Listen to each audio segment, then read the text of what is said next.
This is where you realize number one, you're either a winner or a loser. Look, I 50x my income when I changed my life. I'm doing better than everyone else I know. No, I'm not even joking.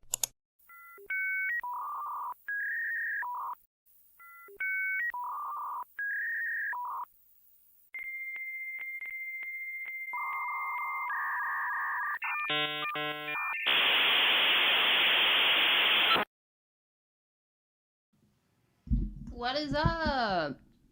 Hello, everyone. Welcome. Oh my God, Bubba's like already passed out. Dude, you've been in here for 30 seconds. What's up?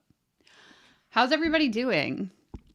Welcome to another day, another live stream. I'm just going to turn up the brightness on my camera. I was watching the replay of one of the streams because I was looking for a specific piece of content the other day. And I'm like, dude, why is your camera so dark?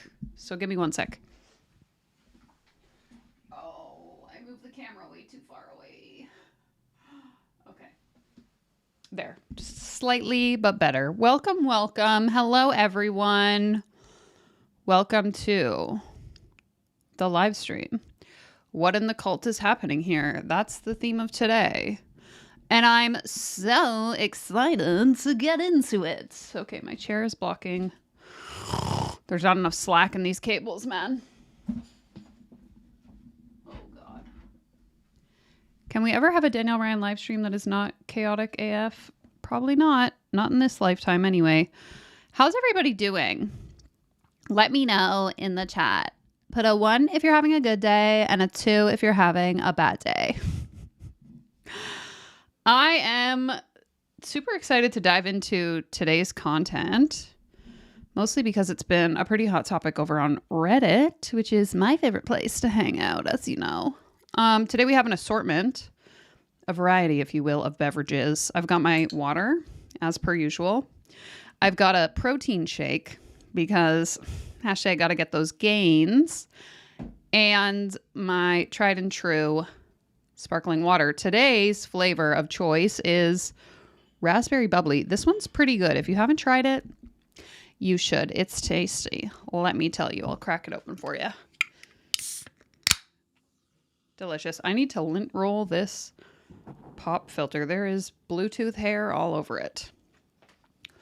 Welcome. Harrison says, here to get rich one president's choice at a time. We have upgraded from the store brand to the real deal. Thank you to my Costco gift card. Okay. Enough yip yap yammering. Today, we are going to be taking, honestly, I guess it's kind of like a slight trip down memory lane because we have looked at this particular individual before.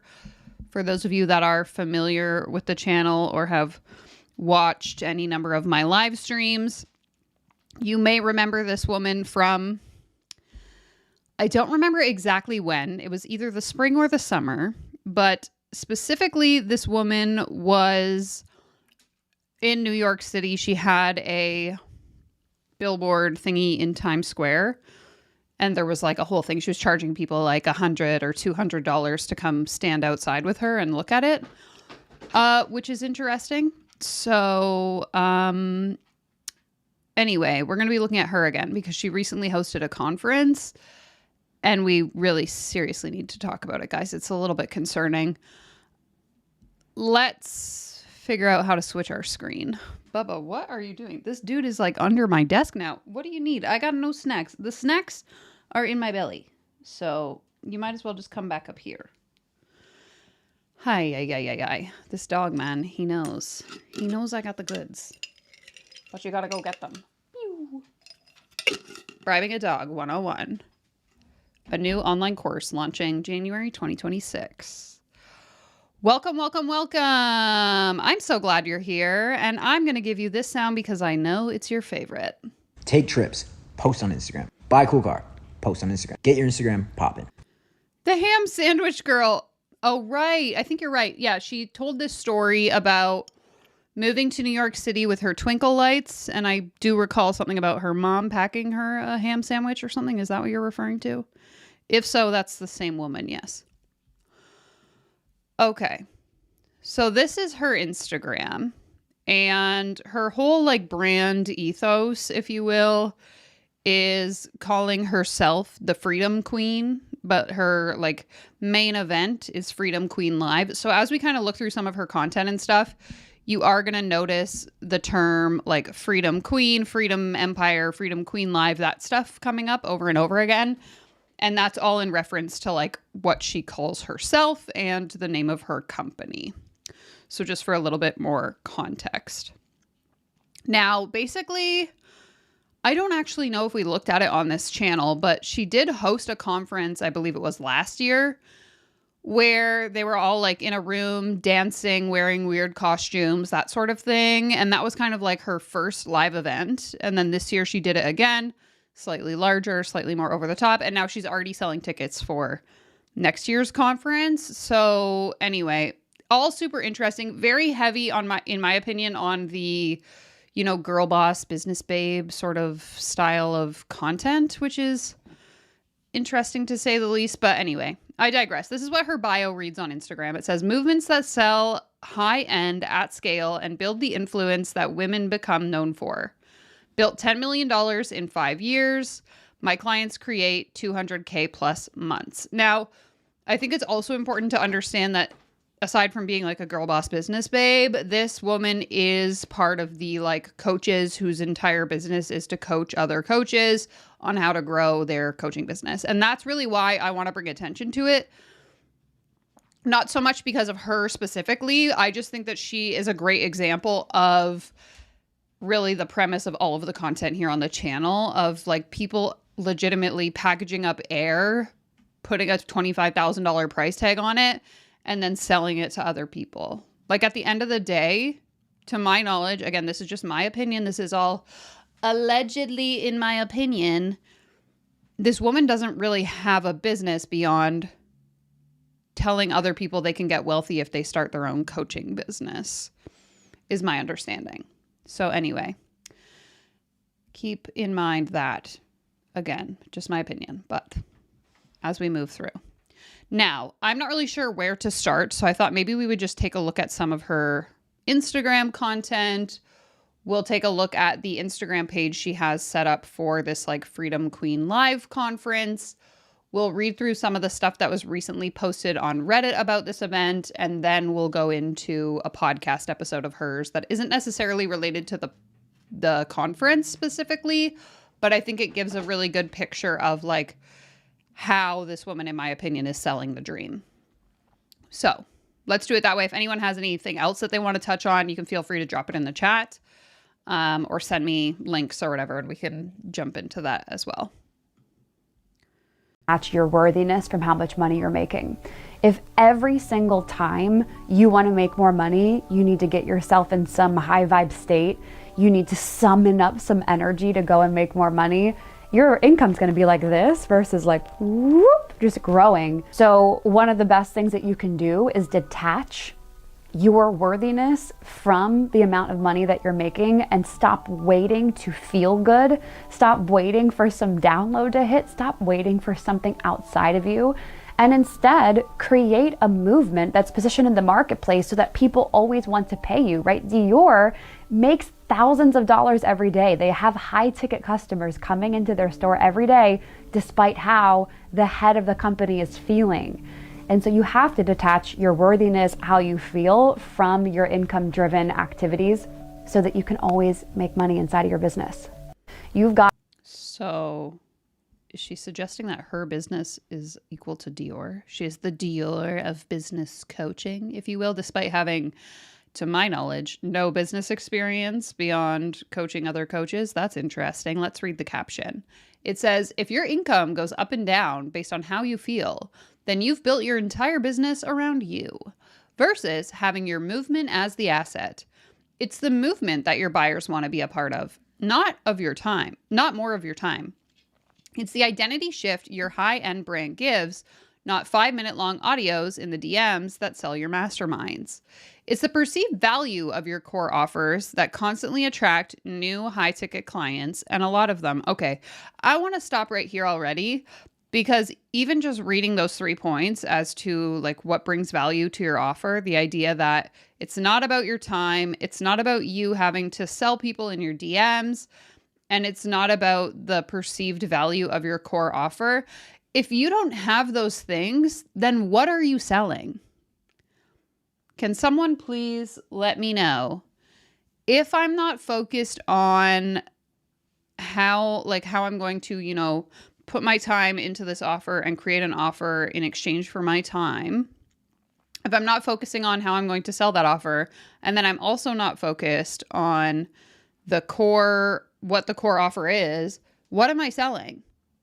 Hopes and dreams? Because that's kind of the impression I'm getting here. Rather than the idea you just had because you're distracted with someone else's messaging, or the way you changed your offer structure just to please people, or how you feel off one day simply because you're wrapped up in a model that wasn't designed for you. Your movement, okay, the unnecessarily capitalized words are really throwing me off here. Your movement becomes infinitely scalable when you're not the product being sold and instead your expertise and value are.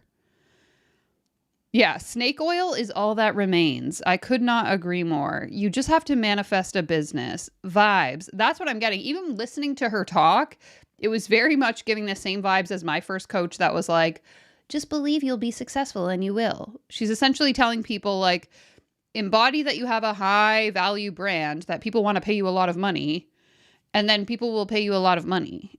Like, I don't think that's how it works, but okay. Yeah, selling the dream. Could not agree more. Okay, next post. This one reads, you would double your monthly income if you stop making your buyers work their way up to your 20K program. Majority of your revenue could be high ticket if you repositioned your messaging so that instead of buying you, they bought into your movement. I'll explain. Right now, your entire online brand is sharing everything about yourself, emotionally dumping, treating your content like a shadow diary, rather than being articulate in a real body of work, casting a vision for your customers and creating a brand identity. This creates a company that people want to be a part of at scale. The old way keeps you limited. Okay. My brain already hurts. I'm reading this slide and she's talking about, create this vision for your customers, cast the vision so that people can, imagine themselves in that space of success, and how you're going to get them there is essentially what she's implying, in my opinion.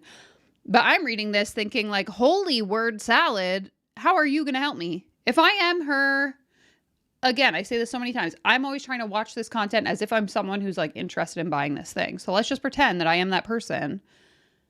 This to me is not clear what you're going to teach me. You're just giving me words that like sound interesting but don't really say anything. So I'm left feeling confused, but let's continue.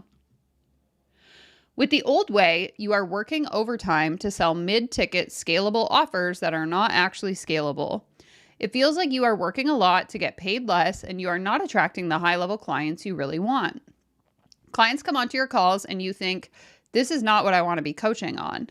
Well, yes, you don't have a clear body of work. You're competing with everybody else. Meanwhile, your high-level buyer wants to spend a lot to work with you and mastermind on your zone of genius. But what is your zone of genius? I don't even understand what this lady's zone of genius is. She's like talking in concepts, but not really saying anything concrete. The work that only you can teach, and she does not need 1,000 steps to get there. Offer ladders are outdated. They're taught by people that still need them in order to make money because they never changed models. Your dream buyer is ready to buy your $25,000 package now. Okay, so what this woman is referring to here, for those of you that aren't in online business or aren't familiar with, the concept of like an offer ladder, essentially in traditional marketing, and this is true in like many, many businesses, not just coaching, an offer ladder would be where you find, a potential lead. So, Jane Doe comes along and she's interested in my business. I might get her in to buy a very low cost product. So maybe I have like a training that I'm selling for $15, or maybe I have a lead magnet, a free offer where she just gives me her email and she gets on my email list. Then the idea is once they complete, either that free or low cost offer, that kind of primes them for, like, I'm trying to think of a specific example. Let's say I'm like a social media guru. So I sell you this $15 PDF on how to improve your Instagram. You buy the $15 PDF, you do all the things it says. Then all of a sudden I'm selling you this $100 hour-long masterclass where I'm going to teach you how to, film better Instagram content. So then you buy into that. And then after that, I launch, an online course for $500, teaching you how to do something else related to social media, and so on and so on and so on. Each offer in the ladder costs a little bit more money. It offers you a little bit more access to me or my team. And then eventually it leads up to the top of these insane $10,000, $20,000 coaching offers. So the idea being that you bring people in at a low cost, you get them to know, like, and trust you, and then you engage with them continuously so that they become lifetime buyers, buying into all of the stuff that you're selling at a higher and higher price point. So what she's alluding to here is, in my opinion, suggesting that you can skip all of that and create a brand where people will just immediately pay you $20,000. And I'm kind of skeptical to believe that that is true, but you guys can let me know your thoughts in the comments. Emily says, that's not a good example. These are actual skills you are selling, not air. Okay, so let's imagine the example I just gave, but instead you're only selling vibes. So for a lot of these coaches, it does look like evergreen trainings. So they have, pay me $333 to rewrite your limiting beliefs. And then it's like a pre-recorded audio training. And then once you buy that, then you buy into their Telegram 2-week-long group coaching for $1,000. And then after that, you buy into their high-level mastermind and so on and so on. So it's like the further you get indoctrinated into the cult of coaching, the more likely you are to just keep buying and keep buying and keep buying, because every offer that's at a higher price point is promising to solve whatever next problem you're facing. Exactly. Hopes, dreams, and vibes. That's 100% it. Yeah. Why just get to scam them for a low level offer when you could get a lot more money? That's what I'm saying. I'm like, why would I only want them to buy my $25,000 program? Why not get $25 from them, and then $250, and then $2,500, and then $25,000? Allegedly, in my opinion. That sounds like a better way to exploit people. Anyway, so that's just to clarify that. Let's continue. Here's what happens when you reposition your movement as the asset. People don't need to talk to you to buy because they're buying into the movement. If they want to keep doing it the old way, totally fine, but it's much easier and more freeing when you exit the outdated small industry narrative. You have a real body of work that you become influential for and makes long-lasting impact. Again, I would be curious to know what this woman considers to be her body of work, because in all of the content of hers that I've observed over the past while, it feels like it's air. It's the same as that. What's that lady's name? Exo Gingy or whatever. I believe that was this lady's upline. Very similar. Talks a lot about making a lot of money, but doesn't really talk about how or what it is that they're selling. 3, you attract buyers that want to pay you because your brand clearly demonstrates how you help them. Okay, again, I'm not seeing how you would help me, but perhaps I'm missing something. You can't see it right now because you're so consumed by a method that used to work well for you. But now you're capping your growth at 200K months. You can keep pushing your mid-ticket program or making people work their way up, or you could just sell high ticket to the right buyers using your brand. Why is brand in capital letters? Lady, why do you capitalize random words? It's pissing me off. Okay, caption reads, when you have a body of work, you don't need to rely on poking at people, positioning yourself as the entire company, or making your audience take 4,000 steps before they buy from you. They just buy. Again, I am skeptical to believe that that is true, but if people in the comments have had other experiences, please let me know. Because your movement is your body of work, it's what you are articulate in, your real zone of genius is not what you think is going to sell. It's what you are the best at and no one else. It's the legacy work, meaning the one to be teaching on this topic and leading the movement of people that you're meant to lead. My clients who make the most are the ones who are known for their work, not just for their incredible achievements. They're known and famous for how they articulate. Oh my God. They are known and famous for how articulate they are in what they teach and how it's impacted their clients. The more you have a body of work that is clearly defined in your zone of genius and it speaks to your absolute dream buyer, the more seamless it will be for your high ticket buyer to pay you. Why? Because she knows exactly how you help her, who your work is for, and that you have high value spaces. Again, word salad. I am so confused. I do not understand what is happening to me right now. All I can feel is this. And so when I was laying on that couch and I wanted to move up this pyramid, that was one of the big breakthroughs. One of the big breakthroughs, if I want to move up this pyramid, is figure out what the fuck this lady is saying. I am so confused. Hello, Monica. Welcome. We are looking at the lady who had a watch party for her ad in Times Square a few months ago, and she charged people $100, $200 to come watch her ad in Times Square with her, if you remember this lady. She's back, and she had a whole culty conference, and we're going to talk about it.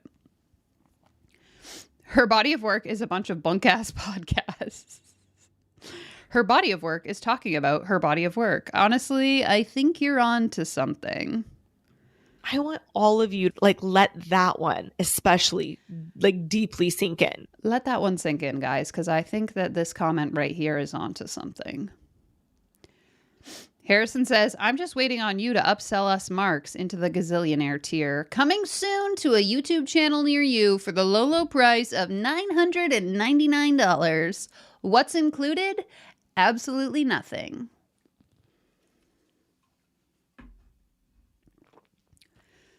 Yes, this is, in fact, the Times Square lady, so it's only going to get better from here, I can assure you.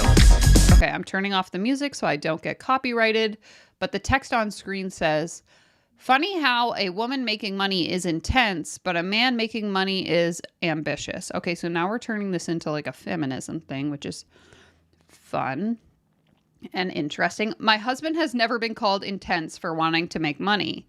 But the second I started making money, I became intense. Because when you're struggling, no one has anything to say. But when a woman makes real money, suddenly everyone has an opinion. Which is why it's my biggest passion to mentor women, not just to build $1 million plus companies, but to lead them in a way that activates them and to create so much overflow that they don't just have millions in their income, but also millions in the bank to grow. I mentor women to create movements that sell high ticket at scale, create 6 figures plus months, and become influential for their unique work. We reach the masses and move the masses in this space. Here we celebrate women for their too muchness, their desire, and their intensity. If this is you, welcome to the Freedom Queen. Again, what are we selling? I mentor women to create movements that sell high ticket. High ticket what? What is the actual thing that you are selling? Because to me, when I read that, I mentor women to create movements that sell high ticket at scale. You're literally just selling the concept of making money. So your whole business is to convince people that you've made a lot of money so that you can teach other people how to make a lot of money. Because that's what I'm hearing. And I'm finding it awfully confusing. So I hate that. Okay, this one says, in your 20s, you'll be asked to go to a conference. It's very important that you buy that ticket. And then it flashes to her latest conference, which is what we're going to look at. So maybe, I think you guys kind of get the gist of what this lady is about. So let's go ahead and take a look at her conference Instagram page. So again, the whole sort of brand is called Freedom Queen. She refers to herself as the Freedom Queen, I believe. And then this is her conference, Freedom Queen Live. Oops, I clicked on a random button that I wasn't supposed to click on. Okay. So let's see what her stories are up to. So I guess for context, the bio here reads, Freedom Queen Live, the event for women who lead and scale $1 million movements. If she's an industry leader, she was at Freedom Queen Live. Okay. Okay, so this says, I love our first moments in Florida, and it's a photo of people that were at the conference, I guess. So the conference just happened, I believe, not last weekend, like not yesterday, but the weekend before Thanksgiving in America. So like the 22nd, I think, or whatever. You guys can do the math. You can figure it out. You know the days of the week. I don't. More photos of people that were at the conference. Like, it kind of seems like this is just people sharing their experiences. So this was someone who bought their ticket for next year. So the tickets, now that the conference this year has happened, they're selling for next year, of course. And then they're kind of like celebrating all these people who have purchased their tickets. Okay, so this was from an attendee, presumably. And I can't read the top because it's cut off, but it says, notice my response. So shocked by the impact I have. This was just day one of a different coach's retreat and the Freedom Queen Live experience. Imagine what that week shifted within me. I'm so grateful this moment was recorded, even though I'd rather it hadn't because I look fat. Seeing their reactions shook me and reminded me of my purpose. I'm done playing small and limiting myself because of fears that don't really matter. I'm here to share my story and message with the world, and this video clip is a reminder of the power I possess. Whenever I doubt myself, I watch this as a reminder. Thank you, sisters and queens, for reminding me of my power. This is the power of authentic leadership and sisterhood. No competition, no jealousy, just supporting and uplifting one another. So is she saying something?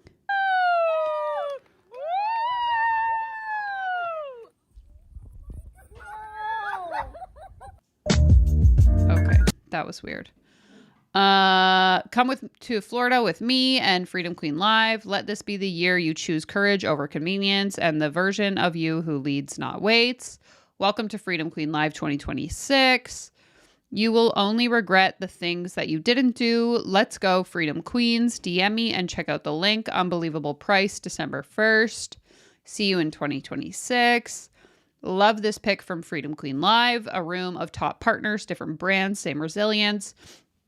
There's something powerful that happens when you expand your capacity for more, when you decide to go first, as Bridget James Ling always says. Today, December 1st, is the deadline for an extraordinary ticket price. 165 people have already signed up for 2026. 1 week, 165 ticket holders are in. 1,000 plus women, 2 hours, roundtable speaker. I don't know what that is. Freedom Queen in Tampa. Somebody else is promoting it. So I wonder if there's like affiliates maybe. If I buy a ticket for the conference, then I have like an affiliate link. And that's why all these people are posting about it on their stories. That would be something that we've seen, honestly, since the beginning of time in the online space. I have nothing. I just want to let the record know. I have nothing against affiliate marketing. Like if I sell something and you buy it and you love it and you want to make a commission off of selling my product, not like in an MRR sense, but like I'm thinking in the context of like I have a $5 spreadsheet that I sell for small businesses, and I offer the opportunity for those businesses to become affiliates so they can post the link to my product. The money comes to me and then they get $1 from every sale. So like affiliate marketing in that sense is not the issue. I'm just curious if that's why so many people are promoting like, I bought my ticket, you should buy yours too, because perhaps they're making a commission, but I don't know that to be fact.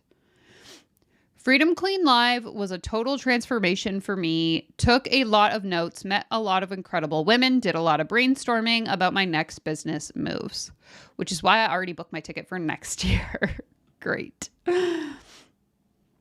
Tickets are 50% off till midnight. And if you buy through my link, I will gift you a 30-minute private biz coaching call or 2 weeks of private nutrition coaching. Few hours left for 50% off. Okay, it definitely seems like this is an affiliate program, and that's why so many people are like, you gotta buy your ticket today. Ooh. Welcoming to so far superstars to Freedom Queen Live 2026, and then just another page. Okay, I know that something came through in the chat, so let me just take a look here and catch up, and then we'll get back to this. Oh, here we go. So Grimarot, I can never pronounce this correctly, celebrates 22 months of membership. Thank you so much. Word salad maximum. To this, I will ask you this question. Raise your hand if you want to get rich. And I will share this beautiful soundbite that was added to the soundboard last week. Again, nobody wants your fucking boring ass coaching. Nobody in the world wants it. Nobody wants your boring ass coaching. So maybe this lady that we're looking at should take notes, because boy, do I have a recommendation for you. Ain't that the truth?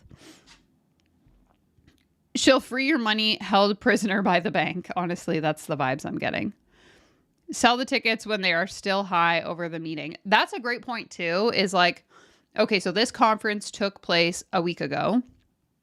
And I don't know if any of you have ever been to one of these like self-help conferences. I'm thinking like Tony Robbins.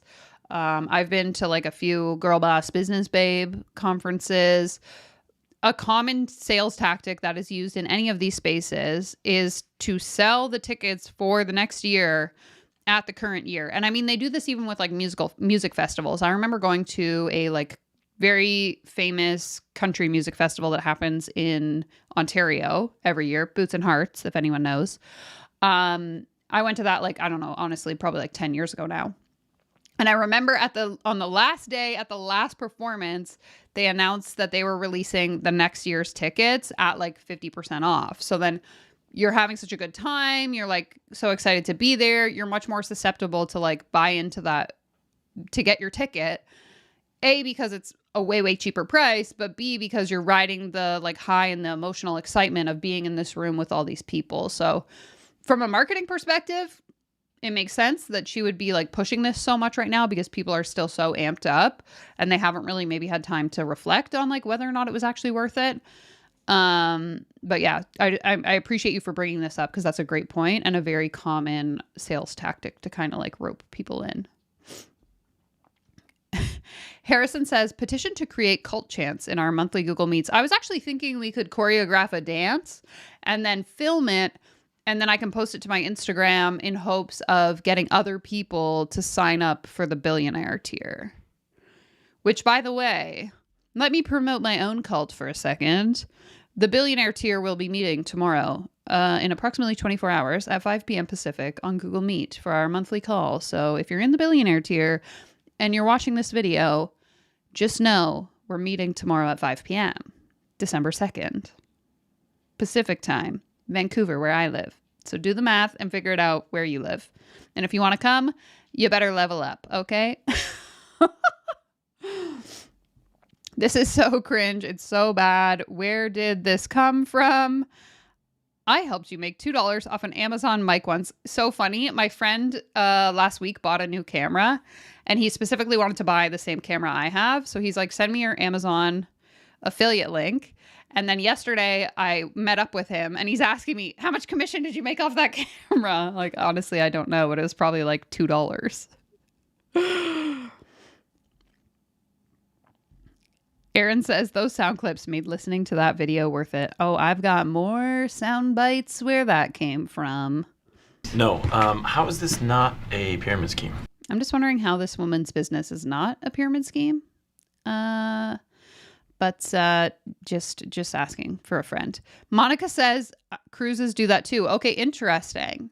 So you've been on a cruise, and then at the end of the cruise, they like give you a discount if you sign up for another cruise. I kind of love that. That's so funny. Aaron says, good news. I caught up on the last 7 months of bookkeeping yesterday. Bad news. I saw my numbers. Sadly, the billionaire tier will have to wait a bit longer. To that, I will say this. And I want nothing from you. It's free. Free.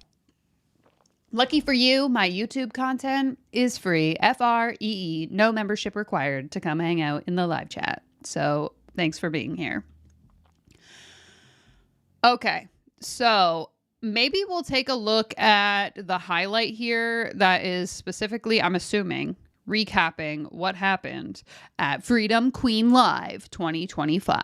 And then we'll get into, there's a couple posts on Reddit about the specific event. So we'll get into those as well.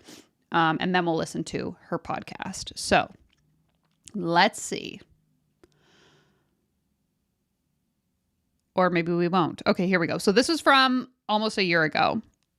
And I'm guessing, again, similar to this year, what they did, they must have done this last year, was after the conference happened, then they started selling tickets to the latest conference, which is the one that just happened a couple weeks ago. So to all the people that couldn't stand me in 2024, just letting you know that this year is going to be worse. So just a little bit of context of like what's going on here. This is one of the outfits she wore at her conference last year. And she basically just like came out on stage and did a dance and got everyone in the audience to start dancing too, which again is why I often will comment that a lot of these like coaching environments are very akin to how cults operate in like trying to get you into this, you know, I hate to use the word movement because this woman uses it all the time. But like trying to really like hype up the emotional energy and get you feeling like you're a part of this thing and you belong and da da da da da da da. And so I think part of this like showy over the top wearing these silly outfits and silly hats and whatever really just feeds into that like high energy, hype vibe, be in the room sort of vibes, in my opinion. I love Monica's comment. That's not very business professional. I don't think these people know what true business is. So are we surprised that this is how she shows up to her business conference? Yeah, it's all very performative, 100%. Okay, hold on. I'll turn the sound back on for that one. Freedom Queen Live 2025. Freedom Queen Live is about to be launched, okay? So, get ready. Because I actually might be limiting tickets this year for 2025, okay? You know, I had enough of y'all. We might not be everything to everyone this year, okay? Okay, that feels like a sales tactic of like the spaces could be limited. You better buy your ticket because I might just decide after 50 people buy their ticket that I'm going to close ticket sales. Is she going to do that? Probably not. Okay. Oof. I'm so in. Hello, I'm in. Thank you. Okay. Freedom Queen Live 2025. Are you ready? The team has been working nonstop to put the scenes together for Freedom Queen Live.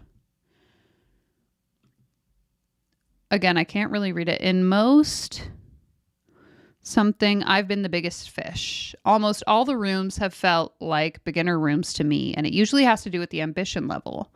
When people talk about imposter syndrome, I can't relate. When people talk about what's going on in one small filter bubble, I can't relate. Oh my God, this is making me laugh because I don't know if I've told this story on the channel before. If I have, I apologize. But a few months ago, I was having a conversation with my partner and I was trying to explain to him what imposter syndrome was because he says he's literally never had that experience in his life where he like, this makes him sound bad, but I promise. It's just like, he's a tech bro for context. And he was like asking me, what's that thing where people they don't believe like in what they know? And I'm like, imposter syndrome? He's like, yeah, I've never experienced that before. And I was laughing so hard. Anyway, I bring that up because that's what the same vibes this woman is giving me is when people talk about imposter syndrome, I can't relate. Must be nice because it couldn't be me. I want to expand myself and go for the world. And that's why I flew across the world to be at Freedom Queen Live last year to really challenge myself. I still, even 2 months after the fact, have the Freedom Queen Live experience in the back of my mind daily. It makes me move differently because I've seen what's possible on a global level. What does that mean? To see what's possible on a global level. Yeah. Bless Pablo for having self-esteem. Could be that. Could be the fact that he is neurodivergent. I don't know if the two are related, but that's what I tell myself. artificial scarcity. She so badly wants to become an influencer. She's a coach influencer. I actually kind of feel this way about a lot of these coaches, is like, I genuinely think that some of these people just like the attention that they get online, that they don't, and that's the reason why they don't really sell anything tangible, because they don't care about what they're selling. They just want the validation and obviously the money from people online. And so it's like, why not just become an influencer if you just want to be vapid and brag about your lifestyle and have people obsessed with you? Why do you have to like turn it into a giant scam as well? I don't get it. Aaron says, I was at a gift shop that stocked some of my work last week, and when I walked past the display with my stuff on it, I literally had to turn my head and not look. The imposter syndrome is real. You and I both, my friend. You and I both. Okay, I have a feeling this year is going to be extraordinary. This was the best decision of my life last year. Zero exaggeration. The entire trajectory of my business and life transformed. Okay, here's the thing. This is my opinion based on my own experiences going to different business conferences, not even like the Girl Boss Business Babe ones, definitely not, but even like legitimate, helpful creator or like business related conferences that I've been to. I think there's something to be said about the initial energy that you feel when you leave those spaces. Like, you meet new people, you learn new things, you're excited to implement them in your business. I just find it so like over the top and egregious for someone to be like, the entire trajectory of my business and life is changed because of this one like 2-day conference you went to. I don't know. I'm skeptical to believe that's true. I've definitely been to conferences where I learned something helpful, and I've implemented that, and it did make a difference, but it didn't completely change the entire trajectory of my life. Like, I just feel like that's a little over the top, but that's just my opinion. Marette, thank you so much. Sent a $2 super chat and says, maybe a little bit of imposter syndrome is okay. And to that, I will give you this soundbite. I was exhausted being a loser. Now I'm exhausted being a winner. Why would I be a loser when I could just forget the imposter syndrome and become a winner? Because either get there or die trying, but damn sure don't be average. Being average is for losers. So just keep that in mind next time you're thinking like, should I have imposter syndrome? Or should I embody the confidence of a 25-year-old internet life coach? Because that's how I'm feeling. Okay, I'm going to Freedom Queen Live 2025. Tickets are now available. I'm going. Freedom Queen Live, I'm going. An elite experience. Women who lead. Women who create their own momentum. Women who can't wait for permission. They claim their next level. And because I move differently, I'm making this an experience like no other. I'm going.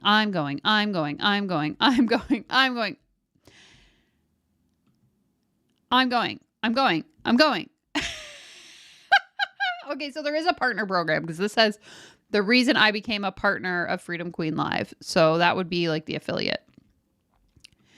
Screenshots of people going. What did you say? Is there music on this? You said you...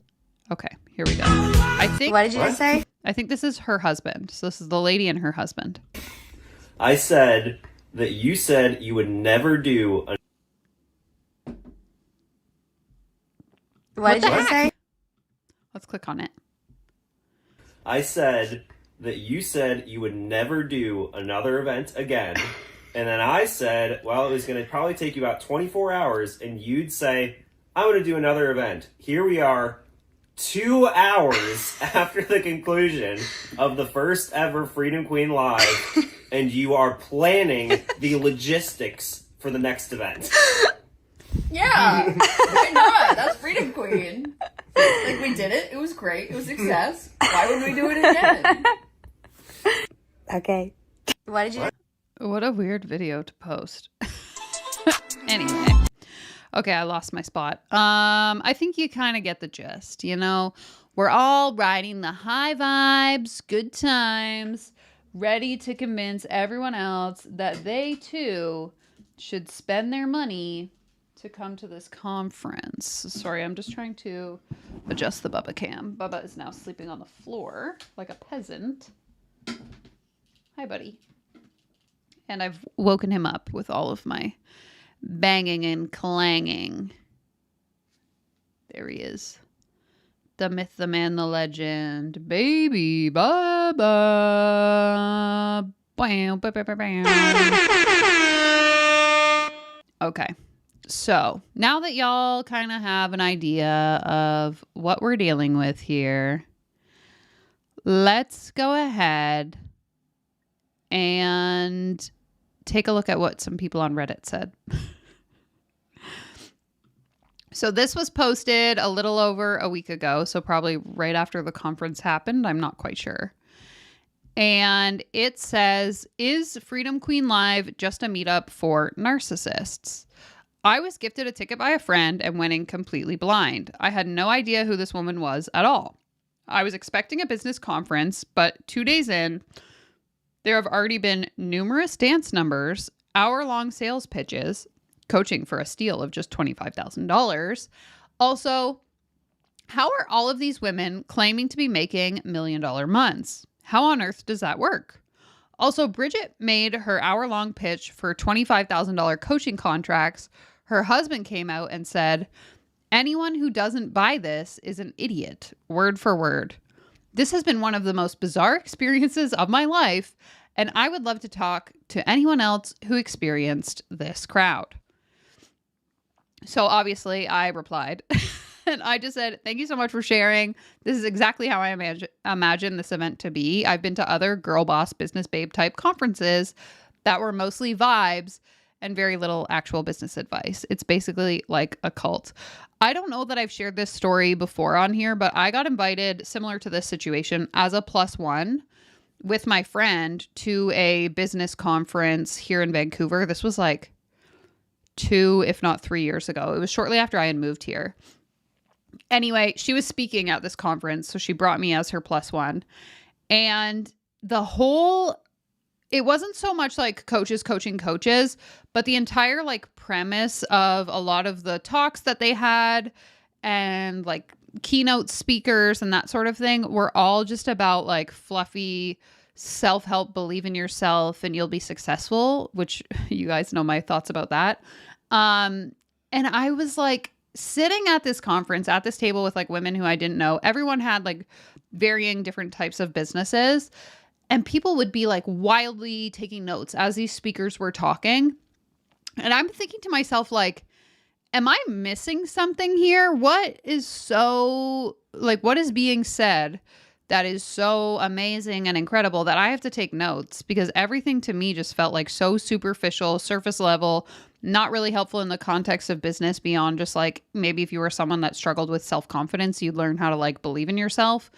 But beyond that, I'm just like, this is not helping my business at all. Like, cool. I'm glad I'm here. I can support my friend. My friend was like social media marketer. So she was teaching small businesses how to leverage social media to build their business. And like, aside from that specific panel talk, nothing else was like actually helpful beyond believe in yourself. And so a few months later, I ended up befriending another business owner here in Vancouver. And we were just chatting about, different networking events we had been to and whatever. And she brings up this conference. And I said to her, like, okay, what are your honest thoughts about this? And she was like, is this a safe space? And I'm like, yeah, of course. Go ahead. And she goes, that was the weirdest, most like BS conference I've ever been to in my life. And similar to me, she's like, I'm looking around at all these people saying that this is the most incredible thing they've ever been to. And I'm confused. I'm like, we were meant to be friends, because I feel the exact same way. Like, if I had have paid, I believe the tickets were like over $200. If I had paid $200 for that, I would have been pissed to sit in a room of people being like, believe and you'll be successful. Like, I've seen this movie before and I know how it ends. And I can save my $200 to get to the ending. Anyway, I digress. Continuing on. So then somebody replied to me. Now, whether or not this comment is true, I cannot say. The one important thing you need to remember about Reddit is that anyone can say anything about anyone. I have had people post about me on Reddit and say things that are factually untrue. Do I care? Not really. But I'm just saying, as we read through this comment, you have to remember that there's no way to fact check that what this person is saying actually happened. So we can read it. We can decide to believe it or not, but that's up to you to decide, okay? I'm not saying it's true or false. That's your decision. I am unfortunately working with this woman.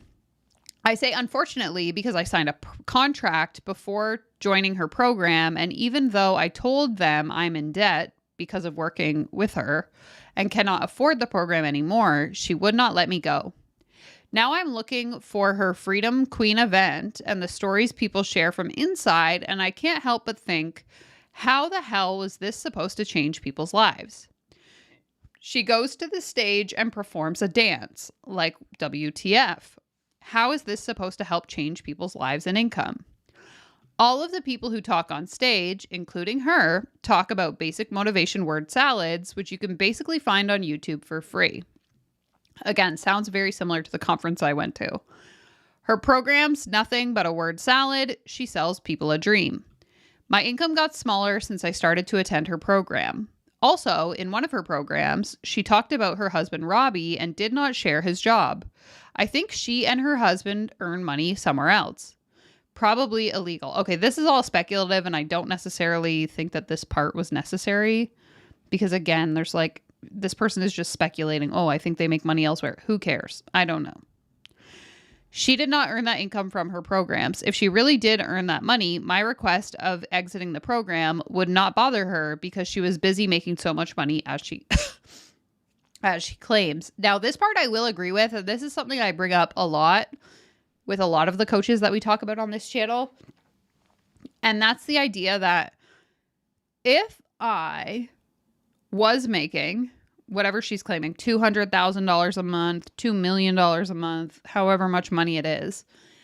If one of my clients was unhappy with the coaching they were receiving and they wanted to have a refund, would I really notice that, again, I'm making $200,000 and let's say the $20,000 program is, or $25,000 is 5 months, maybe they're paying me $5,000 a month. Is me refunding or not charging that client who signed the contract $5,000 that month really going to make a difference when it's just a drop in the bucket of the $200,000, $300,000, $1 million I'm making that month? Like, something doesn't add up.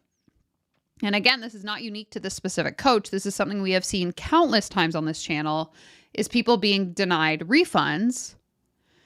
And again, I can understand from a service provider perspective, if the service is rendered and you weren't happy with the service, there's a little bit of a gray area there of like, am I entitled to a refund? Am I not? Did I put in the work? Did I get what I paid for? There's lots of questions there, and I can see how someone would be hesitant to give a refund. Do I think that's right or wrong? Or right? No. I think in many cases it's easier to just refund people and get it over with. However, in this case, it sounds as though she wanted out of the contract. So maybe she's paid for a few months and it's, again, let's say it's a 6-month program. She paid for the first 2-3 months. She wants out for the second half of the contract. If you were making so much money, it wouldn't matter that people are backing out. You wouldn't need to force them to continue to pay you. In fact, and I've said this in other videos of mine, as a service provider myself, I'm not a coach, but I do work with clients. If a client came to me and said, Danielle, we no longer want to work with you, we want to get out of this retainer that we're on, I would much rather let that client go than be like, no, you signed a contract and now I'm going to force you to work with me for the next 3 months, even though you don't want to work with me. I feel like that would be miserable for both parties, especially in the context of coaching, where presumably you actually have to have like interactions regularly with this person, if it's one-on-one coaching anyway.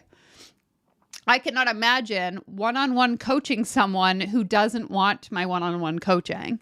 Like, it just compromises the entire relationship if you can't be an adult and come to some sort of agreement where both parties aren't, like, one party doesn't get completely screwed over. Because how many times have we listened to stories on this channel where someone was like forced to keep paying and then they get subpar coaching after that because they're not committed to the program? It's like no one is winning. If you really care about client outcomes, you would let them go and just move on. Exactly. That would be so awkward. Like, oh my God, I told this coach I don't want to work with her anymore, and now I have to show up to our coaching calls anyway and continue to pay her. I would be pissed. I would have so much resentment towards that person that even if they were capable of helping to guide me in a way that's productive, I would not be receptive to it because I'd be so pissed off. Yeah, how much of it is a power play to force someone to stay in and also greed? I think the answer is greed. They just want the money. They don't actually care about the client results. Exactly. If you make a refund, the client is more likely to come back or recommend a friend if the reason is that they don't have the money now. 100%.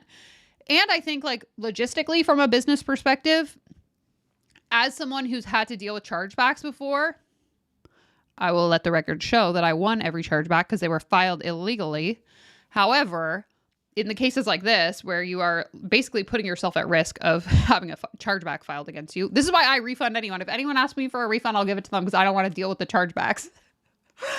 But in this case, my guess would be this person is then going to like go to their credit card, file a chargeback. Basically, especially if you're using Stripe, if your account gets flagged so many times for like people asking for their money back and you don't end up winning those claims, you can get your account at risk of being shut down forever, and then you can't use Stripe anymore to take payments. So I don't know. There's just so many risks involved beyond like obviously client outcomes, but just logistically from a business perspective that like to me, it's not worth it to fight with people. Just if you want a refund, sure, have your money. Hey, Google, turn the office lights to blue. Sorry to anyone that has a Google Home. Yeah, they blame you and gaslight you about not having the right mindset. Exactly. These people thrive on power and attention. Whoops.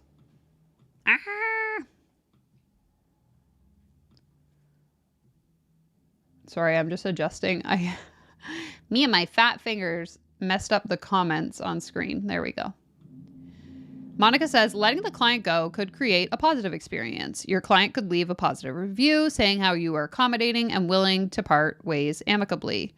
They could attract another. Exactly. I'm like, why are we making this more difficult than it needs to be when we could just be not shitty and give people what they're asking us for? But those are just my recommendations as a dumb little internet hater troll. Okay? So do with that what you will. Okay, I hope you make a video about her. I wish I found your channel way before. Did your friend have free tickets to give, or were they unable to attend? I'm not familiar, but I figured she'd say it was sold out. She was given free tickets. So I think this will come up later in the comments, but allegedly the woman that runs this conference was like online saying, oh, there's 500 people here. And then people who were there were like, no, there was like 50 people. So it makes me wonder if she was giving people like free +1s to try and fill the space so that like on video and stuff, it would look way more happening than it actually was. That's just my speculative guess. My friend and I are still at the hotel right now, and we were just taken aback by these women. Are you still here? I left early. More than 50% of the conference content was a high pressure sales pitch. I can't believe people paid thousands of dollars to attend. Hi, buddy. What's up?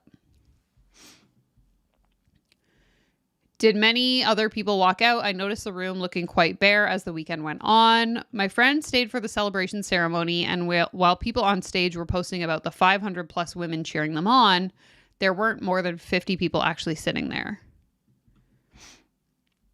So did 450 people walk out, or are they blatantly lying? And then this person replies, blatantly lying. I was there all 4 days and never saw more than 200 people. So again, super interesting if that's true. Bubba, you can come up. I saved you a spot.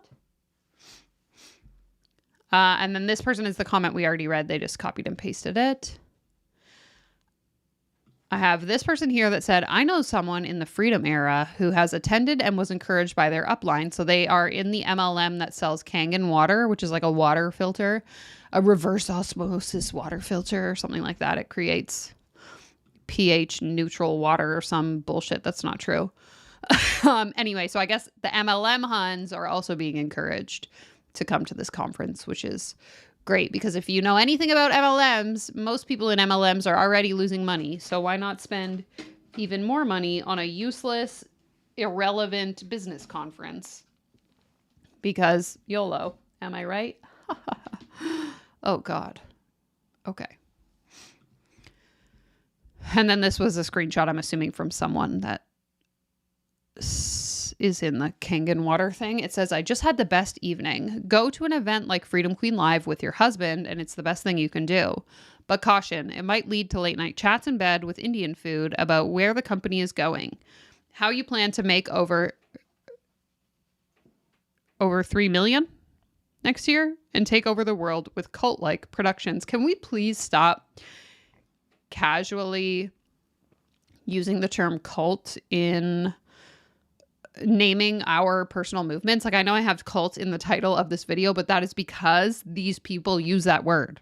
Why do we want to like joke that we're making a cult, or joke that we're drinking the Kool-Aid, or joke that we have like a cult like business? Like, that's so icky to me, because cults are very real and they do very real harm. I actually had someone, there was a video I did, this was probably 6 months ago now, of a woman that was talking about, you know, her family accused her of being in a cult when she became a life coach. And my response to them saying that was to drink the Kool-Aid and go all in. And so I made a whole video talking about this specific woman, basically outing that the coaching industry is akin to cults. And then someone in the comments basically was saying that it was highly offensive that I would make a video like that because of the amount of harm that is caused in actual cults. And I would argue that certain subsets of coaching, specifically the ones where it's coaches who coach other coaches to coach other coaches, operate exactly like a cult. There are so many behaviors that are common in cults that are common in this era of coaching, this sort of sector of the coaching industry, and they are inflicting equally, if not more harm than some cults that do exist. So I would argue that it is a cult, and it's okay for me to say that because it's true. And you can ask anyone who's been harmed by this industry about their experience, and you will soon learn that there are many, many similarities. Okay, so then this particular comment was super interesting. People are speculating that this is the woman herself or like one of her minions coming on and saying this. I'll scroll down a little bit so that Bubba's not cutting it off. And I did write down a few thoughts of mine just to make sure that I kind of like touch on everything as we read through this reply, because when I initially read it, I was like, oh my God, there's so many things that this person is just like not, they're so close yet missing the point. And just some like real inaccuracies, I would say. So I think it's important that we read through it and address what's going on here. Okay, so this person replied, I totally understand how walking into a space like that without context could feel overwhelming or unfamiliar, especially if you've never been exposed to women who lead with that level of energy, self-expression, and unapologetic pursuit of wealth. And this needs to be said. You were gifted a ticket into a room shaped by a woman who is doing something very few women on this planet have the courage, capacity, or stamina to imagine, much less do. First point I want to make here, this emphasis on you were gifted a ticket.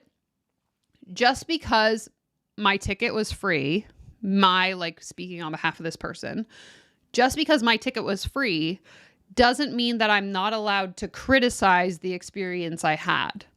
Regardless of whether I paid money for my ticket or the ticket was gifted to me, I am still allowed to speak about what I observed, what I saw, and what went on. Especially, I would argue, when I'm noticing red flags and I'm noticing the emotional manipulation taking place, it doesn't matter whether I paid to be there or not.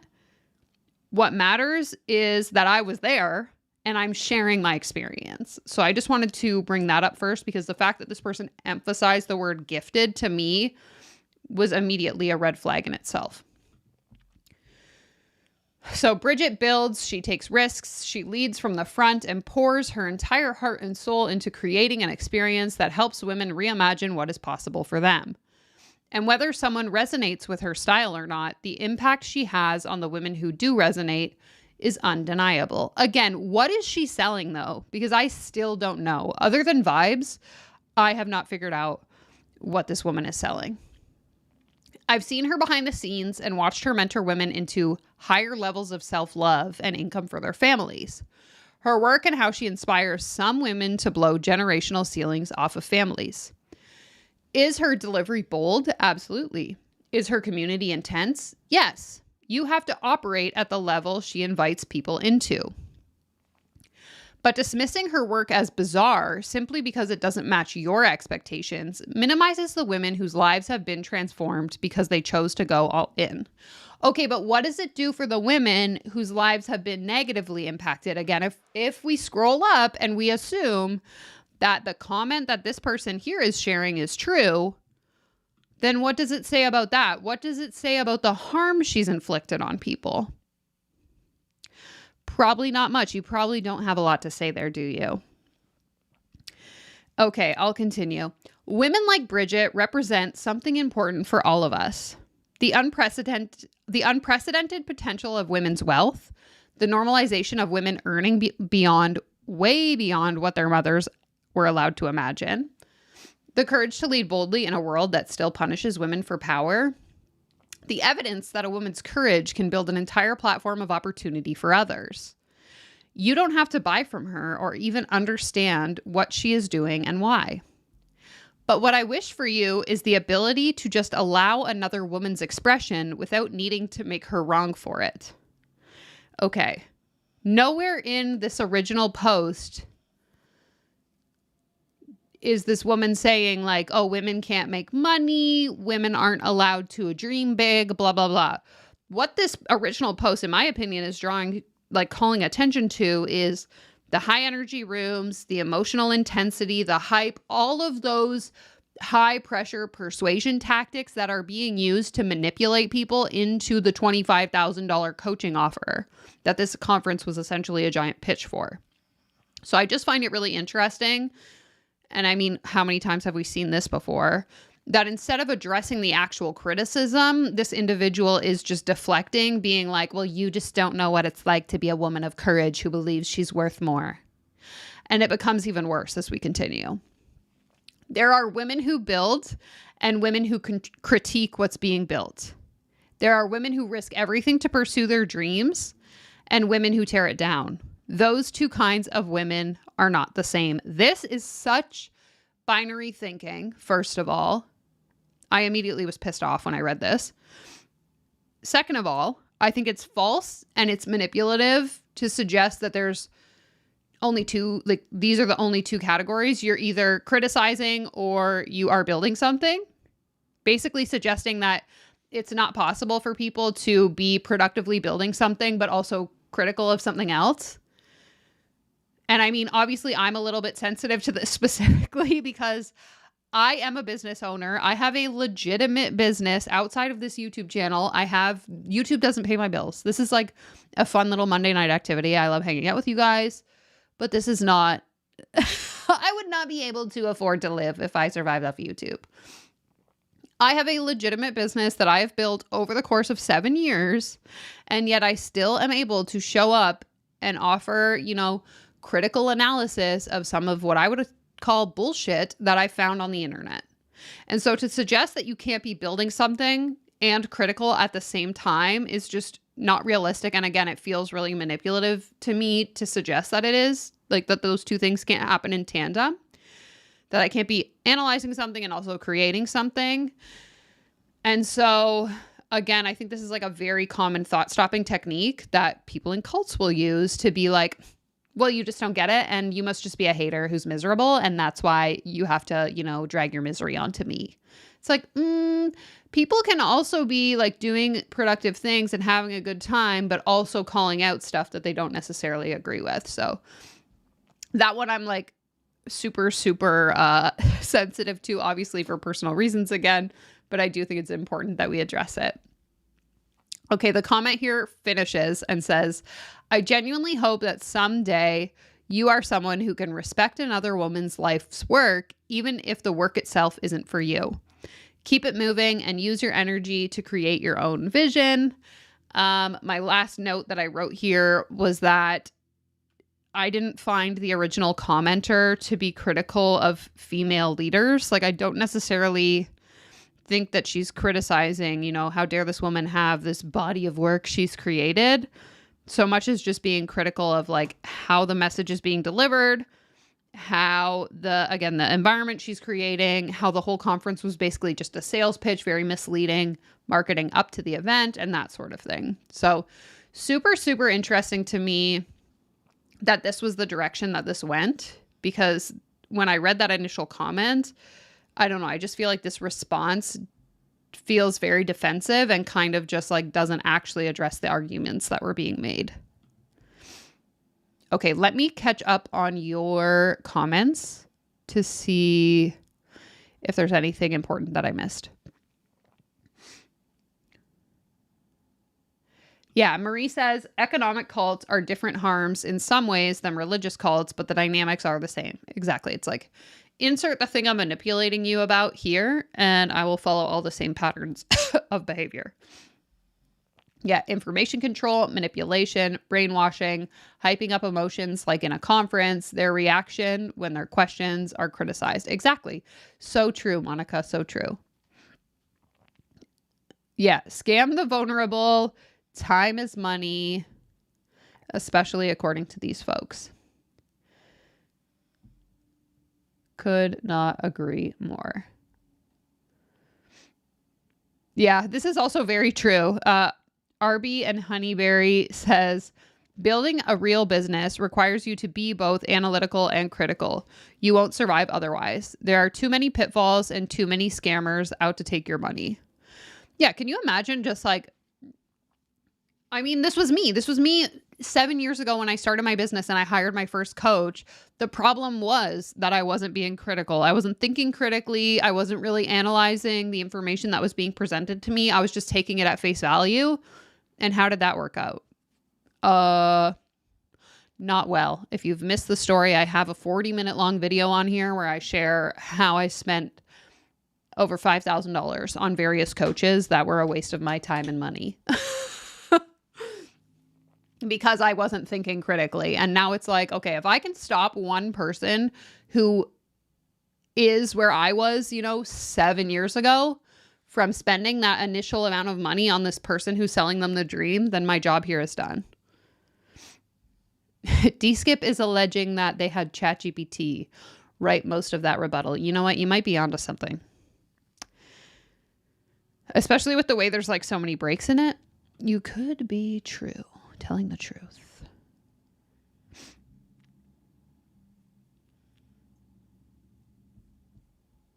Okay, let me see what else is on here. So then, so then people were alleging that this comment was written by this woman and her team. Someone asked, how do all these people make money? It's a sorority circle jerk. They all work with each other. It's bizarre AF. I don't admonish women's empowerment, but it's absolutely MLM without the mug. 100%. And that's my point too, is like, I have no problem with women being successful and making money. Like, hell freaking yeah, let's do it. But let's not make money by teaching other people or convincing other people that we know how to make money. Like, let's actually build things that are productive and moving the economy forward. There's a fierce loyalty there that's admirable, but this message is extreme and not rooted in reality. There are so many incredible women leaders who don't charge tens of thousands of dollars for access to their vibes.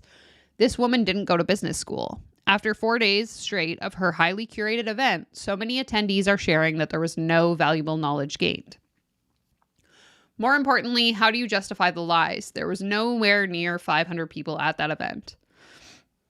And so that was the one Reddit post. Then there was a second one that came up where someone said, were you at Freedom Queen Live? I was there last year, and I honestly think it's not a deliberate scam and that Bridget does want some women to succeed. But the last 12 months cracked me open, and I realized how many of these self-made millionaire women in this circle pyramid scheme actually know nothing about business, and how this event ends up being nothing more than a 4-day sales pitch. Wondering if anyone was there this year and can comment on their experience. Sometimes I feel crazy for being the only one not getting it. Again, that speaks really true to my experience at that like girl boss conference I was talking about 20 minutes ago.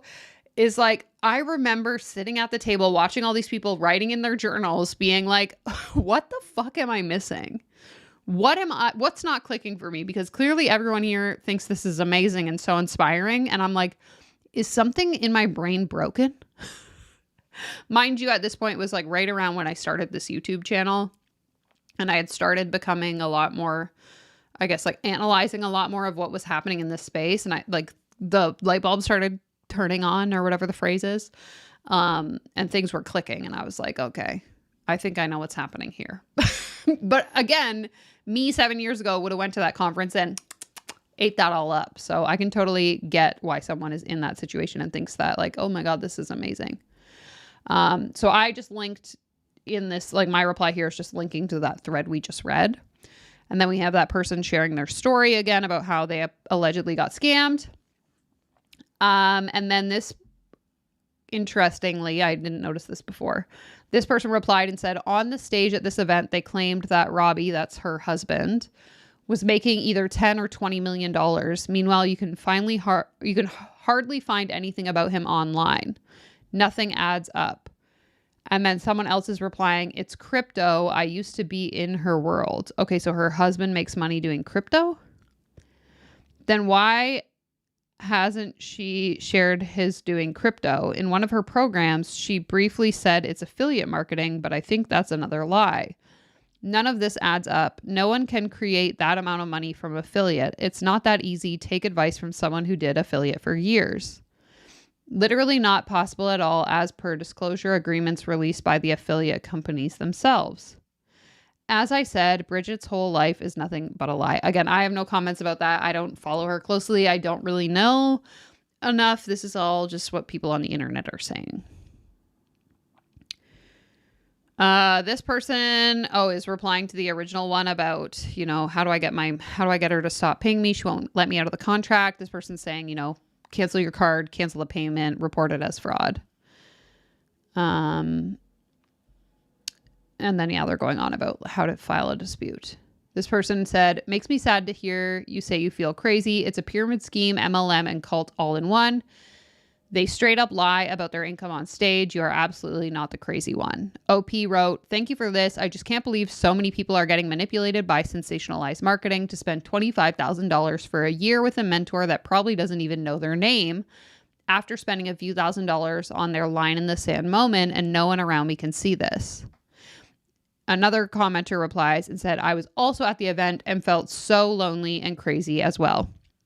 Hi, I was there. They were totally lying about the number of attendees. Made me feel insane. Just reading your post and absolutely not shocked at that last culty message. Okay, so this was the person whose post we had just read. A friend of a friend who was there this weekend was telling me that she doesn't think it was more than 200 women and that only one of the speakers was worthwhile. At the same time, tickets for 2026 are already selling. I don't know. I still don't understand how so many people say this was transformational. The commenter from the other post said, I think there's a bit of cognitive dissonance at play. The more time and money people have invested, the less they want to admit themselves that it's been a waste, which is so true. Sunk cost fallacy is, I think, what a lot of these coaches depend on. This idea that like, well, I've already spent, $100,000 investing in my coaching business. This next, $25,000 investment I'm going to make is going to be the one that gets me there, because it's so much easier to like keep spending incrementally than it is to maybe admit that the 100,000 or however much money you spent was a bust. And I know even for me, I've shared this so many times, but the initial coach that I hired was $4,500. And I remember being unhappy like at the end of our time together. but basically like convincing myself, trying to come up with things that were like things I learned together, even though like retrospectively now it was essentially nothing. I tried to like gaslight myself into all of the value I got out of this program because it was much easier to do that than it was to admit to myself like, fuck, you just made a bad investment. You made a bad decision. You spent money. You wasted your money on something that was worthless. It was so much easier and made me feel better to tell myself, oh no, but like at least I feel more confident and I know how to set up a Facebook ad. Yeah, sunk cost fallacy. Jinx, yell me a soda. Just kidding, you already had your soda. Everyone in the chat, Suzanne tried her very first Dr. Pepper this weekend. What an exciting, exciting revelation. Yeah, Emily says she is helping you imagine having a profitable business. It's not just actual criticism. It's any questions. No questions allowed. That is the number one rule of the coaches. Yeah, take the loss before you lose more. That is something I wish more people would understand. Okay, so this comment is saying, I was at Freedom Queen Live 1, which is the one from last year that we looked at, and then Freedom Queen Live 2 this year. So this person has been to both, and they said this year was so much better than last year. Most of the speakers were amazing, especially McCall. Lots of value on sales, messaging, authority, abundance, leadership, all of the above. And I don't fall coaching BS when there's no substance behind it. There was one girl who was definitely lying about her numbers. She said she was hardly doing anything last year, and this year was at 1 million.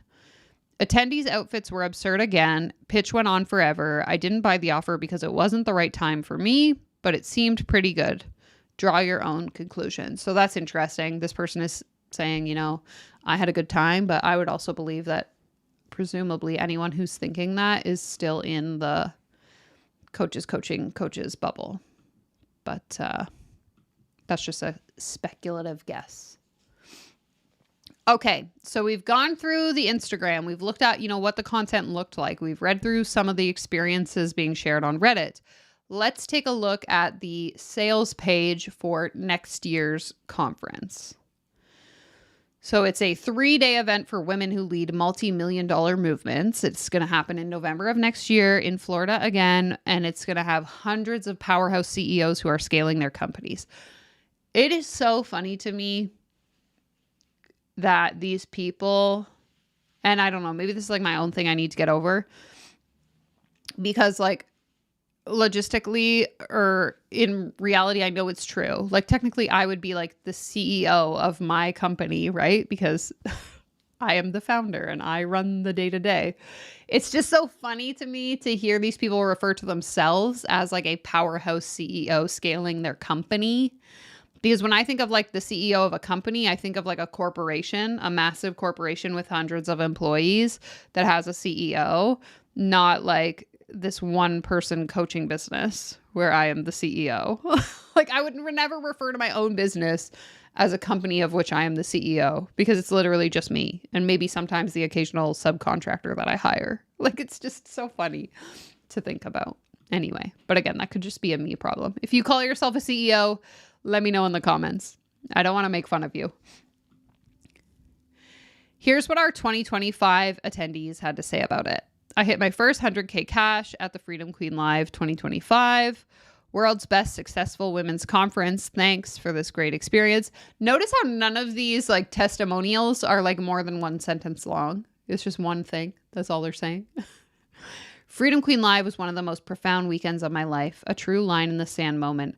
Okay, this particular person, I saw this comment earlier and I'm looking at her and I'm like, why is this girl so familiar? Turns out, this is just a little bit of like side tangent lore. This woman is based in Toronto, so she's from Canada. She used to have a YouTube channel. She might still have the YouTube channel. I don't know, but I think her content has shifted dramatically. She used to have a YouTube channel where she would she would share like what I eat in a day. It was really popular like 10 years ago. I used to watch so many fitness YouTubers, what I eat in a day. And she was like gluten-free and organic, and she would share all these like healthy recipes, how to make different healthy desserts or whatever. I used to follow her for that content. And at that time she was studying to become a naturopathic doctor at a school in Toronto. And so I was like following her journey while she was a student, while she was like eating and sharing all these healthy meals, her workouts, etc. Now I saw this and I was like, I forgot this lady existed. Because again, that was like 10 years ago. So I get on Google and I find her Instagram and oh my God, she's now like a quantum leap manifest 6 to 7 figure lifestyle guru, just like this woman who we've been looking at all night. And it's so baffling to me because I'm like, this woman was like highly intelligent. She was studying to be a doctor. And now she somehow is like a life coach instead. Like, what happened? So confusing. Anyway, that's just like, again, a little tangent, a little side lore. But I was like, holy shit, I used to subscribe to this lady's YouTube channel and I forgot about her. And now our paths have crossed yet again. How could it be? Suzanne says, I'm the CEO. It means chief of everything officer. I love that. Yeah, also a good point. Zip says, an actual CEO is appointed by a corporate board of directors to run the business. So true. So true. Okay, so these are photos from the conference. And so this is when people are talking about like them dancing. This is what they're talking about. Like she's literally wearing costumes, full-on costumes, performing a dance. Now, I believe, if I recall correctly from the time she went to Times Square and had her ad playing in Times Square, she used to be a dancer. I think that her background is in dance. So like before she became a life coach, she was a dancer. I wonder if there's a video of her dancing and probably at this conference, like the actual performance in that photo with the chair, because I don't think we actually watched these.